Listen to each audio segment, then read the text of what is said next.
Comfort zone is your enemy. आपका comfort zone आपका सबसे बड़ा दुश्मन है।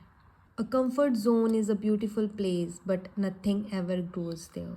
कंफर्ट जोन बहुत सुंदर जगह है बट वहाँ पे कुछ भी ग्रो नहीं कर पाता। One of the biggest reason people are lazy and put everything until tomorrow is because they get too comfortable with their lives. बड़ा रीज़न होता है लोगों के लेज़ी होने का कि वो हर चीज़ अगले दिन पे डाल देते हैं जिससे कि वो कंफर्टेबल रहें अपनी लाइफ्स में। You may not wish to change the way things are going because it's too much of an efforts to do otherwise.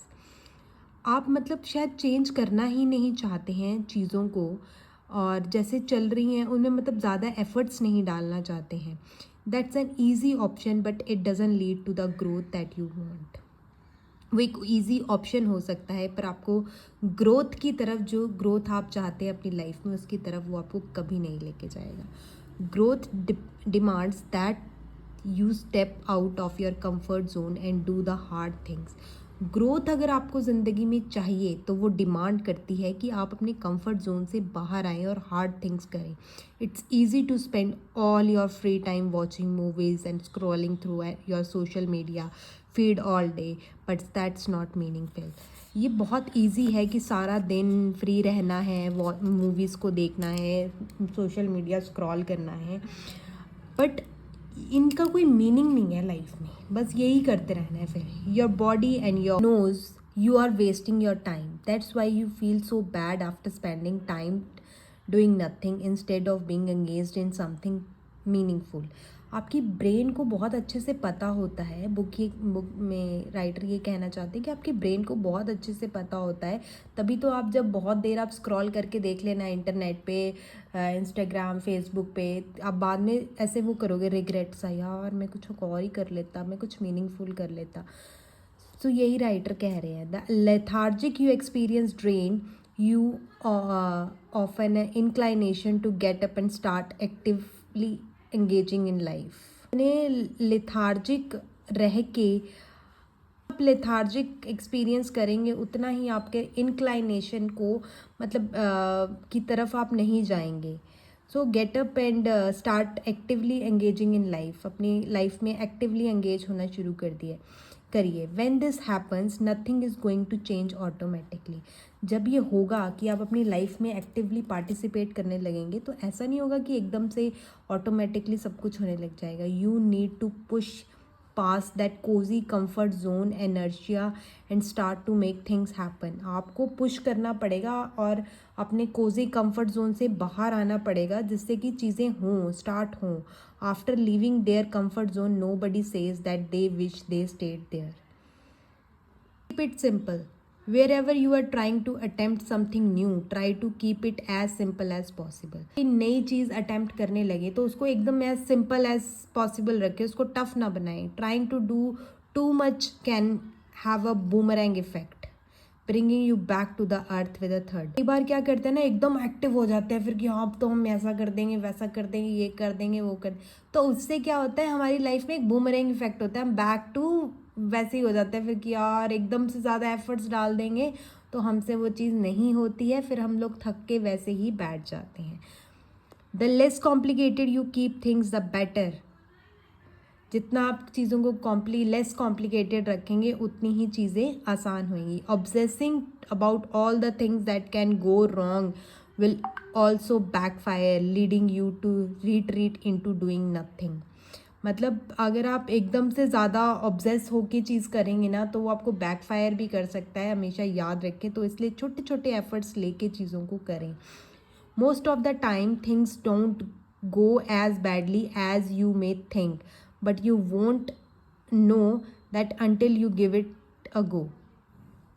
बहुत ज़्यादा टाइम क्या होता है कि जो चीज़ें हम कर रहे होते हैं वो बैडली जैसे हो, मतलब बैड ही उनका इम्पैक्ट होता है। Do start as soon as possible. You need to have sense of urgency and urge to do things quickly. Not the kind of urgency to achieve the desired result but urgency actually to do the work. Not the kind of urgency to achieve the desired result, but the urgency to do the actual work. मतलब हम कई बार क्या होता है, बहुत जल्दी जल्दी क्विकली अर्जेंसी में वो काम करने लग जाते हैं. Let's say for instance you want to learn how to create a website. You can start right now and or you can keep putting it off. Example, आपको एक वेबसाइट बनाना सीखना है और आप आज ही उसको शुरू कर रहे हो. Even your first plan doesn't go exactly as you had expected. आपका पहला प्लान वैसा नहीं गया जैसा आपने एक्सपेक्ट किया, तो that's okay. Just keep making adjustments and if you need to change your plan altogether, take a flexible approach.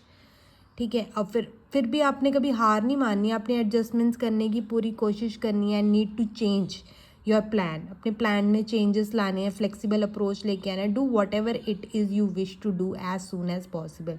Speed is crucial because you don't have as much time as you think. मतलब उसको जल्दी करना, इतना भी जल्दी नहीं मचा देना है, मतलब एक टाइम के क्राइटेरिया के उसमें ही करनी है वो चीज़. Keep things simple and act on them with a lightning speed. अपनी चीज़ों को बहुत सिंपल रखिए और एक लाइटनिंग टाइम स्पीड के साथ उनके ऊपर काम करिए. Most decision should probably be made with somewhere around 70% of the information you wish you had. जितने भी डिसीजंस आप लेते हैं, be with somewhere around 70% of the information. If you wait for 90% in most cases, you probably be slow. अगर आप किसी भी कोई भी डिसीजन ले रहे हैं तो आपने समवेयर मतलब 70% ऑफ इंफॉर्मेशन गैदर की है, बट अगर आप 90% की वेट करते रहोगे तो आपकी स्पीड और स्लो हो जाएगी. To think a little bit differently. If every one is thinking alike then somebody isn't thinking. मतलब आप लोगों से थोड़ा अलग सोचना शुरू करिए. अगर आप अगर सब एक जैसा सोच रहे हैं देन समबडी इजंट थिंकिंग, तो मतलब कोई तो सोच नहीं रहा है. फिर ये जॉर्ज एस पैटन ने कहा है. You don't need to think just like everyone else और फॉलो द क्रो. मतलब आपको ऐसा नहीं है कि आप सबको ही फॉलो करते रहो, सबकी ही बातें सुनते रहो. यू कैन जज for yourself, you can think like no one else and that's what makes you unique. आपको मतलब आप अपने आप को जज करके अपने हिसाब से भी थिंक कर सकते हो. That's make you unique. वही आपको चीज़ यूनिक बनाएगी सब में. In fact by thinking differently and doing things differently from every one else you will get a different result. जब आप लोगों से अलग सोच रखेंगे तभी तो आपको डिफरेंट रिजल्ट्स मिलेंगे. If you do what everybody else is doing you will only get the same results. अगर आप वैसा ही सोचेंगे जैसे बाकी लोग सोच रहे हैं तो आपको सेम ही रिजल्ट्स मिलेंगे. Neither you should you keep doing what you have been doing in the past and accept different outcomes. Of result is likely to be the same as before. अगर आप वही चीज़ें करते रहेंगे जो आप पास्ट में कर रहे थे तो मतलब आपको आउटकम्स नहीं मिलेंगे और एंड ऑफ द रिज़ल्ट क्या होएगा कि आप सेम रहेंगे जैसे कि आप पहले थे. If for example you sit on your couch all day complaining about your a lot, you know what's the result that will be right. आप अपने जैसे एग्जांपल ले लीजिए, अपने काउच पे आप बैठे और सारा दिन कंप्लेनिंग करी जा रहे हैं, ये नहीं है, वो नहीं है, ऐसा नहीं है, मुझे जॉब नहीं मिल रही, मेरा करियर सेट नहीं हो रहा, मेरे साथ ऐसा हो रहा है, वैसा हो रहा है, तो आपको पता है कि रिजल्ट्स क्या होंगे. This law was introduced by the writer and the naval historian Cyril Northcote Parkinson. Law introduce किया है राइटर ने और एक नेवल हिस्टोरियन जिसका नाम है Cyril Northcote Parkinson. Basically the law states that work expand to fill the time allotted for completion. इनका कहने का मतलब है कि ये लॉ ये स्टेट कर रहा है कि जितना work expands to fill the time, मतलब वर्क expand होता है to fill the time for completion. So if you allow yourself 2 hours to finish a task, it will take 2 hours out. अगर आप अपने आप को अलाउ कर रहे हैं कि ये टास्क 2 घंटे में ख़त्म होना चाहिए तो it will take 2 hours. But if you only have 1 hour, you will find a way to complete the task in 1 hour. और अगर आप अपने आप को 1 ही घंटा दे रहे हैं कि 1 घंटे में ये काम होना चाहिए तो आप कितने तरीके ढूंढेंगे कि 1 घंटे में हो जाएगी. If you cannot start a project or it takes too long to complete, understanding Parkinson law can aid in overcoming procrastination. अगर आपको पता है कि आप ये प्रोजेक्ट कहाँ स्टार्ट करने वाले हो और ये बहुत लंबा टाइम लेगा, मतलब या ले रहा है, तो परिक्सन लॉ को हम अंडरस्टैंडिंग से ये कह सकते हैं कि ओवरकमिंग प्रोकास्टिनेशन, मतलब हम को पहले तो डिले नहीं करना चाहिए उसको। Setting shorter deadlines create urgency and motivates action with less time available. You are more likely to become more focused and efficient, breaking tasks into a manageable chunks and prioritize effectively. तो अपने आप को हम छोटे छोटे deadlines दे सकते हैं, motivation create कर सकते हैं विद लेस टाइम, और मोर फोकस्ड रह सकते हैं, एफिशिएंट रह सकते हैं, ब्रेक कर सकते हैं टास्क को इनटू अ मैनेजेबल चंक्स, छोटे छोटे चंक्स में, मैनेजेबल चंक्स में हम उसको टाइम को ब्रेक कर सकते हैं और प्रायोरिटाइज कर सकते हैं इफेक्टिवली कि हमारी लाइफ में अभी क्या इंपॉर्टेंट है, हमें क्या करना चाहिए, क्या नहीं। By recognising that work expand to fill the time allotted, you can harness this principle to combat procrastination tendency। आप जब रिकॉग्नाइज करेंगे ये वर्क कैसे एक्सपैंड होएगा अलॉटेड टाइम के अंदर, तो आपके जो प्रिंसिपल हैं प्रोकास्टिनेशन टेंडेंसी के, and make sure that important task are completed efficiently within tight time frame. और मतलब आप ये सोच लेंगे कि ये इतने ही टाइम फ्रेम में ये काम होना चाहिए, तो वो काम पक्का होगा। अगर आप मैनेजेबल छोटे छोटे अपने आप को टास्क देते रहेंगे कि इस टाइम पे ये करना है, इस टाइम पे ये करना है, इस टाइम पे ये करना है, तो आप पक्का उस टाइम को एक, क्योंकि हम तरीके ढूंढने लग जाते हैं, हमारा दिमाग तरीके ढूंढने लग जाता है। यार अच्छा, अगर आपको ऑफिस में भी कोई बॉस काम दे देता है कि ये आपके पास ये 1 ही घंटा है, काम होता है जो वो 3-4 घंटे वाला, तो हम क्या करते हैं, हम तरीके ढूंढते हैं, यार ऐसे नहीं ऐसे करेंगे तो 1 घंटे में हो जाएगा, ऐसे नहीं ऐसे करेंगे 1 घंटे में।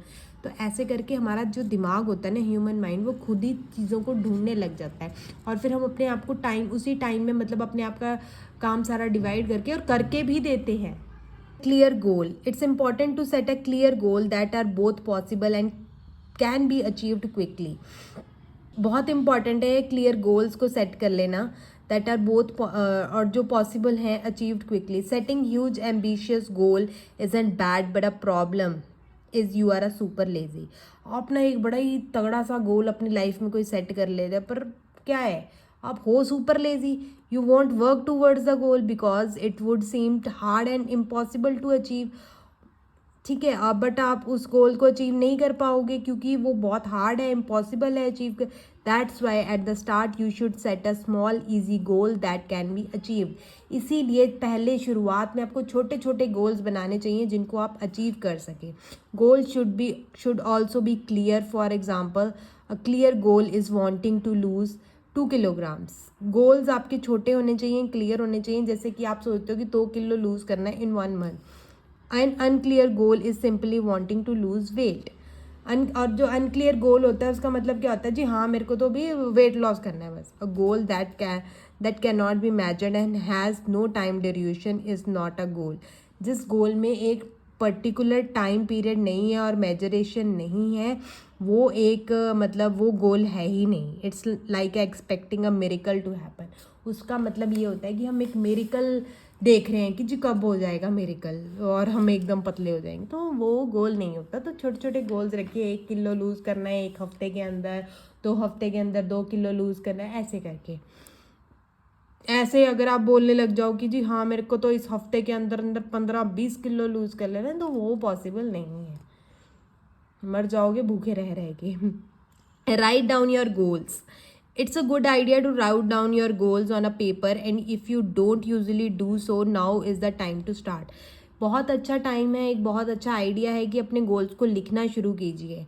अगर आप नहीं करते हैं तो आज से शुरू कीजिए। When you have a clearly written goals and read them regularly, जब आपके पास एक written goals है और आप उनको रोज़ पढ़ रहे हैं, they will help to motivate you, वो आपको मोटिवेट करेंगे। You may experience some pangs of difficulties if you don't do what you have written down, so it is useful habit to adopt। मतलब आप हो सकता है कि आप बहुत सारे मतलब आप ऐसा भी एक्सपीरियंस करें कि आपको गिल्ट होने लगे ऐसे से, बट ये बहुत यूज़फुल हैबिट है तो आपको अडॉप्ट करनी चाहिए। Even if you only achieve half of your goal, that still better than nothing.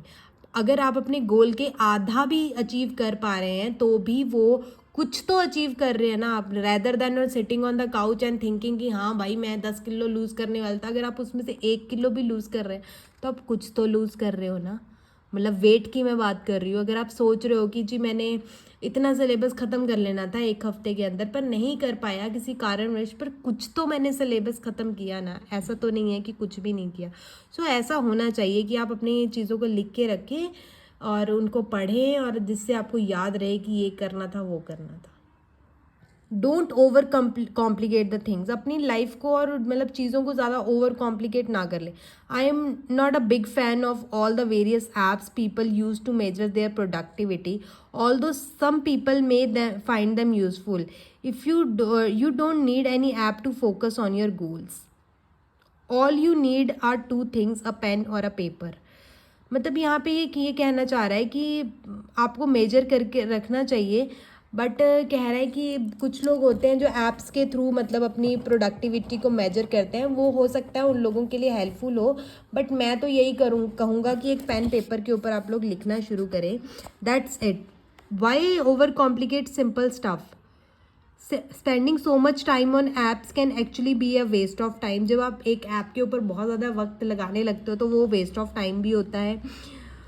And there is nothing more effective than the good old fashion writing. मतलब उससे ज़्यादा बेटर कुछ नहीं हो सकता। जैसे हम पुराने ज़माने में लिखने बैठ जाते थे ना, अब क्या हम फ़ोन खोल के क्या उसके ऊपर ऐप्स के ऊपर वो मार्क करते रहते हैं, बट जो वो ओल्ड फैशन हम राइटिंग करते थे उससे ज़्यादा इफेक्टिव कुछ नहीं होता। All you have to do is the list of the following. आप ऐसे करके एक लिस्ट बना सकते हो। What you want to achieve, आपको क्या अचीव करना है। How you can go about achieving it, आप कैसे उसको अचीव कर सकते हो। Time scale you have set for your, अपना एक टाइम स्केल बना सकते हो कि किस टाइम में आपको वो अचीव करना है। How you can measure your progress, अपनी प्रोग्रेस को कैसे मेजर करोगे। How realistic your goal is, आपका गोल कितना रियलिस्टिक है। Think long term. There are two way to approach life. यहाँ पे 2 तरीके हैं लाइफ को अप्रोच करने के लिए। You can think long term and do the things that will be valuable for you in the years to come, or you satisfy your short term pleasure and ignore the future. आप ना 2 तरीके होते हैं ज़िंदगी को देखने के लिए। एक होता है कि हम लॉन्ग टर्म में सोचते हैं कि इतने ईयर के बाद हम कैसा सोचेंगे, हमें क्या सेटिस्फेक्शन होगी, और हम एक सोचते हैं कि शॉर्ट टर्म प्लेजर कितना है, और हम फ्यूचर को इग्नोर कर देते हैं। It's a crucial to bear in the mind that the action you take in the present are going to affect your later on in life. तो मतलब ये बहुत क्रूशियल है कि आप जो आज एक्शन ले रहे हैं प्रेजेंट में, वो आपके लेटर एज में या फिर लाइफ में आपको ज़रूर इफ़ेक्ट करेंगे। One thing that I can tell you for sure is that will always regret being lazy. आप मतलब मैं आपको एक ये बुक भी बता रही हूँ और मैं आपका पर्सनल उससे भी बता रही हूँ कि आप रिग्रेट करेंगे बीइंग लेजी। लेजी होने के लिए तो आप पक्का रिग्रेट करेंगे। Laziness feels good in the present as it gives an immediate dopamine hit. Laziness जो होती है वो हमें ना एक बहुत प्रेजेंट में हमें बहुत अच्छा फील करवाती है, कि इमीडिएट डोपामाइन देती है हमारी बॉडी को। Doing something new is hard and doesn't have that instant kick that, but as the year passes by you will always regret not doing the things you wanted to. अभी तो हम मतलब ऐसे हमें मतलब नई चीज़ें शुरुआत करना, instant kick as a year passes, तो हम बाद में हम जाके इन चीज़ों को बहुत रिग्रेट करेंगे कि हमें ये कर लेना चाहिए था, हमने नहीं किया अपनी लेजीनेस की वजह से, और आज हम उसकी वजह से सफ़र कर रहे हैं। We live in a society where instant gratification has become the norm.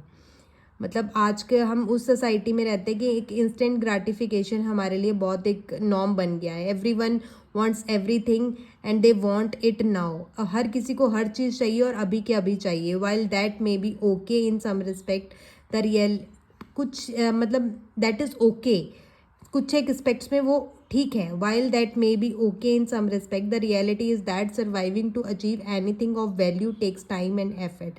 But reality यही है कि कुछ चीज़ को आपको अगर अचीव करना है, वैल्यू करना है, तो आपको टाइम और एफर्ट ज़रूर लगेंगे। That might involve a fair amount of stress and few sacrifices. उसके लिए कुछ आपको स्ट्रेस भी होएगा, सेक्रीफाइसेस भी होंगे लाइफ में the way, but it's worth that it if you want to achieve your future goal. मतलब ये बहुत वर्थ है अगर आपको अचीव करने हैं कुछ फ्यूचर में goals. I am not saying avoid all the fun in the present, but sometimes it's necessary to make all sacrifices to secure a better future. मैं ये नहीं, बुक में राइटर ये कहना चाह रहे हैं कि वो ये नहीं कह रहे हैं कि आप फन मत करिए अपने टाइम पे, बट सम टाइम्स छोटे छोटे सेक्रीफाइसेस आपके फ्यूचर को बहुत बेटर बना देते हैं. रिस्क लीजिए, कभी मत डरिए रिस्क लेने से. If you want to achieve anything in your life you must jump from a comfortable position to an uncomfortable one. मतलब आप एक जंप करिए एक अनकंफर्टेबल पोजीशन से कंफर्टेबल पोजीशन से एक अनकंफर्टेबल पोजीशन की तरफ. The regret of not taking risk later on in life can weigh heavily on you, specially as there is no going back. अगर आप रिग्रेट नहीं लेंगे, लाइफ में रिस्क नहीं लेंगे, तो आपकी जो लाइफ होगी ना वो weigh heavily on you, heavily weigh करेगी आपके, specially there is no going back, और आप वापस कभी नहीं जा सकते. The biggest risk is that is not taking any risk. सबसे बड़ा रिस्क क्या है कि रिस्क लेना रिस्क नहीं है. In a world that is changing really quickly the only strategy that is guaranteed to fail is not taking risk. इस world में जो कि बहुत जल्दी बदल रहा है, strategy that guaranteed to fail is, fail होने की एक ही गारंटी है कि आपने जी रिस्क नहीं लिया. जुकरबर्ग ने कहा है, no bad, it's a good idea not to fall into the trap of thinking that whatever happen to you is either good और बैड. ये गुड आइडिया है नॉट टू फॉल, इस trap में मत फंसना कि whatever happens to you is either वो अच्छा है या बुरा है. Personally speaking a lot of bad things have happen to me and I am happy they did because they change the trajectory of my life. ये writer अपना personal experience से बोल रहे हैं कि ऐसी बहुत सी चीज़ें हैं जिससे मैं ना खुश हुआ था उस टाइम पे, पर उसने पूरी मेरी लाइफ की एक ट्रेजेक्टरी को चेंज कर दिया. Here's a great story of exemplify that. यहाँ पे अपनी एक स्टोरी बता रहे हैं ये. There was a farmer with a horse that helped him in the field. यहाँ पे एक फार्मर था एक हॉर्स के साथ जो उसको हेल्प करता था फील्ड्स में. The villager constantly told the farmer how lucky he was to have a such a great horse.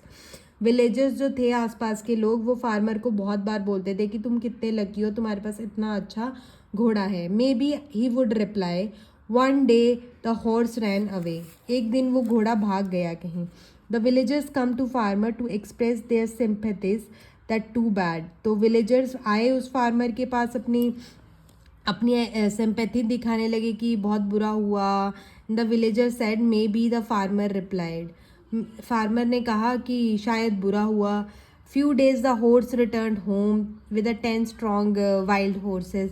और कुछ दिन बाद वो घोड़ा 10 और हॉर्सेस के साथ घर में वापस आया. That's great isn't it. तो गांव वाले बोलने लगे कि अरे ये तो बहुत ज़्यादा बढ़िया है, दैट ग्रेट इजंट इट. तो फार्मर ने फिर से रिप्लाई किया may be. Day the farmer's son was riding one of the horse when he fall off and break his leg. अगले दिन जब फार्मर उसी घोड़े के ऊपर, फार्मर का बच्चा उसी घोड़े के ऊपर सवारी कर रहा था तो वो गिर गया और उसकी लात टूट गई. तो villager arrive to express their dismay, that's too bad. Villagers फिर से आए, उन्होंने कहा कि ये बहुत बैड, आपके साथ तो बहुत बुरा हुआ. फार्मर ने फिर से कहा मे बी. फार्मर ने फिर से कहा कि हाँ शायद में भी बुरा हुआ होगा. A military officer march into the village the next day recruiting able body young man for the war. एक अगले दिन फिर मिलिट्री का कोई ऑफिसर आया गांव के अंदर, उसने एक एबल बॉडीड यंग मैन ढूंढा वॉर के लिए. The farmer sun with his broken leg was left behind. जो फार्मर का लड़का था उसकी टूटी हुई टांग थी तो उसको छोड़ दिया. The villager were joyful, your son has been spared, what a fantastic luck. तो अब विलेजर सब लोग आके बोलने लग गए कि जी आपके लड़के की तो लात टूटी हुई थी, तो मतलब ये तो बहुत अच्छा हुआ. तो फार्मर ने फिर से स्माइल करके कहा कि हाँ मैं भी अच्छा हो गया. इससे कहने का कंक्लूजन यही है कि कुछ भी गुड कुछ भी बैड नहीं होता. देर इज़ जो कुछ चीज़ें आपको कभी कभी बुरी लग रही होती हैं वो कभी कभी आपके लाइफ के ट्रैक को बिल्कुल बदल देती हैं, और जो कभी कभी आपको खुशी दे रही होती हैं वो कभी कभी आपकी लाइफ को बिल्कुल एकदम ज़ीरो पे ले आती हैं. So there is nothing good and nothing bad. So this is all about your comfort zone or is your enemy. So in next video I will come with the another part of this book. So please keep watching and sharing with your friends and subscribe my channel. I will be really thankful to you all. So thank you so much.